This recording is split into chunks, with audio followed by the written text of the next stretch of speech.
नमस्कार दोस्तों, एक बार फिर से स्वागत है आपका हमारे चैनल विकी नॉलेज एक्सप्लोरर में। आज का हमारा वीडियो रहने वाला है कि जब रूट को रूट से गुणा करते हैं, रूट गुणा रूट, तो आंसर क्या आता है और कैसे आता है। तो ध्यान रखने वाली बात यह है कि जब क्वेश्चन में रूट का रूट से गुणा दिया होता है तो खाली नहीं होता है। मैंने खाली आपको समझने के लिए लिखा है, इसमें कोई भी संख्या दी हुई होती है, उस संख्या का गुणा करके हमें आंसर निकालना होता है, उसकी वैल्यू ज्ञात करनी होती है, उसका आंसर पता करना होता है। तो यहाँ पर हमें दो रूल फॉलो करने हैं, दो रूल है वो याद रखने हैं। यहाँ पर दो ही तरीके हैं, एक तो होता है सेम संख्या, जब सेम नंबर्स हो, रूट में सेम नंबर्स हो, यानी कि यहाँ पर दे दिया रूट 5 गुणा रूट 5, और एक हो जब नंबर्स डिफरेंट हो, यानी कि सेम नहीं हो, कोई भी अलग नंबर हो सकता है, जैसे रूट 12 का रूट 13 हो गया। इस प्रकार से डिफरेंट नंबर हो तो कैसे ज्ञात करते हैं। तो सबसे पहले हम लेते हैं सेम नंबर वाला, ये हमने ले लिया सेम। तो स्टार्ट करते हैं हम। सबसे पहले हमें क्या करना है कि जब रूट के अंदर सेम संख्या हो तो हमें एक बड़ा सा रूट बना देना है और उसमें लिख देना है जो दोनों संख्याएं हैं 5 गुणा 5। अब क्या करना है, जब दो की जोड़ी बन जाए, यानी कि 5 गुणा 5, इसको हम किस फॉर्म में लिख सकते हैं, 5 स्क्वायर, यानी कि 5 की घात लगाकर लिख सकते हैं। अब यहाँ पर ये जो रूट है वो इस घात से कट जाएगा तो शेष रहेगा 5। इसके अलावा अगर हम ये नहीं लिखे तो ऐसे भी हम लिख सकते हैं, जब सेम नंबर्स आए, यानी कि 5 गुणा 5 25 होता है, और इसका टुकड़े करें तो 5 गुणा 5 रहता है। तो जब दो का जोड़ा बने, कोई भी संख्या का सेम संख्या से जोड़ा बन जाए, तो उसमें से एक संख्या है वो रूट को हटाकर बाहर आ जाती है, यानी कि 5 आ जाएगा और रूट है वो हट जाएगा। इन दोनों 5 में से एक 5 है वो बाहर आ जाएगा। इस प्रकार अगर कोई और संख्या हो, यहाँ पर हो सकती है रूट 2 गुणा रूट 2, तो इसमें हमें वो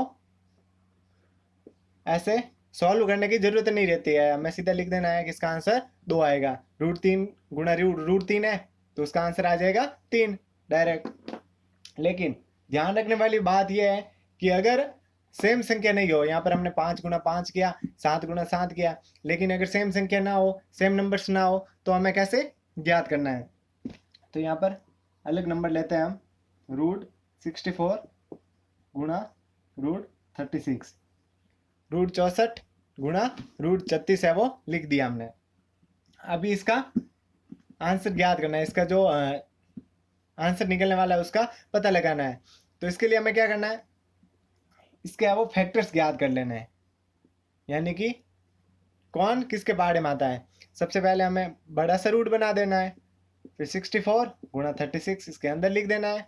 अब 64 के जो फैक्टर्स है, यानी कि किसके पहाड़े में कितनी बार में ये 66 है वो आता है, तो इसके फैक्टर्स हमने निकाल दिया 8 गुणा 8, और 36 का निकाल दिया 6 गुणा 6। अभी ये जोड़ा बन गया, 8 का जोड़ा बन गया और 6 का भी जोड़ा बन गया, तो एक 8 बाहर आ जाएगा और एक 6 वो रूट से बाहर आ जाएगा और रूट हट जाएगा, तो 8 गुणा 6 यानी कि 48, ये आ गया इसका आंसर। लेकिन अगर यहाँ पर संख्या बड़ी हो, अभी आप कहोगे कि सर यहाँ पर हमें फैक्टर्स कैसे निकाले, हमें कैसे पता चलेगा कि 8 गुणा 8 ही लिखना है यहाँ पर, या 6 गुणा 6 ही लिखना है। तो इसमें हमें क्या करना है, अगर संख्या कोई अलग हो और उसके फैक्टर्स हमें नहीं निकालने आते हो, तो उसके है वो हमें फैक्टर्स प्राइम फैक्टराइजेशन मेथड द्वारा निकालना है, यानी कि सबसे पहले इसका गुणा कर देना है इन दोनों का, और यहाँ पर जो संख्या है उसको यहाँ पर लिख के उसका प्राइम फैक्टराइजेशन मेथड द्वारा फैक्टर निकाल देना है, और उसका है वो फैक्टर बाहर लिख देना है जोड़े बनाकर।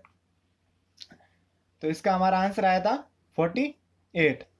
अभी हमने दो रूल है वो पढ़ लिए, पहला था अगर सेम संख्या हो तो, और दूसरा हो अलग संख्या हो तो। लेकिन अभी हमने प्राइम फैक्टराइजेशन मेथड द्वारा समझना है। तो यहाँ पर हम एक और संख्या लेते हैं, ये ले लेते हैं रूट 8 गुणा रूट 4, ये ले लिया हमने।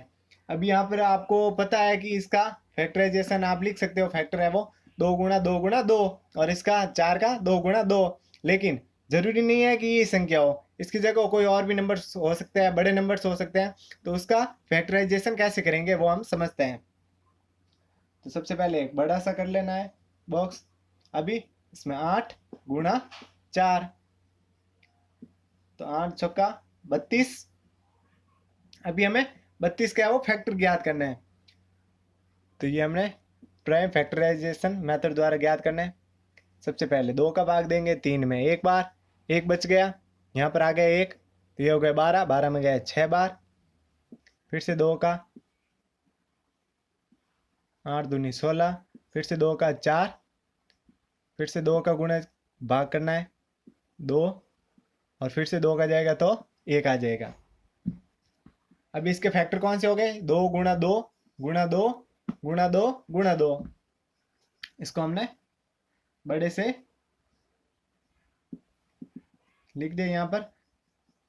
अभी हमने लिखना है 2 गुणा 2 गुणा 2 गुणा 2 गुणा 2, बड़ा सा रूट बनाकर उसमें वो सारे फैक्टर्स लिख देना है। अभी वही रूल क्या करना है, जोड़े बनाना है। ये एक जोड़ा बन गया, दो दो के जोड़े बनाने हैं सेम संख्या के, तो ये एक जोड़ा बन गया, तो ये 2 आ गया हमारा बाहर। फिर से इन दोनों का जोड़ा बन गया, तो ये भी आ गया बाहर, ये लगा दिया गुणा का निशान, और ये हो गया 2। लेकिन इसका जोड़ा है वो नहीं बन रहा है, तो इस कंडीशन में हमें क्या करना है, छोटा सा रूट बनाना है और 2 को लिख देना है। ये जो 2 है वो रूट में ही रहेगा, क्योंकि इसका जोड़ा नहीं बन रहा है और ये बाहर नहीं आ पा रहा है, तो इसको हमें एक छोटे रूट में लिख देना है। अभी इसके आगे लिखते हैं हम 2 गुणा 2 4, और हो गया रूट 2। तो इसका जो आंसर है यानी कि रूट 8 गुणा रूट 4, इसका आंसर आएगा 4 रूट 2, 4 रूट 2, ये हो गया हमारा इसका आंसर।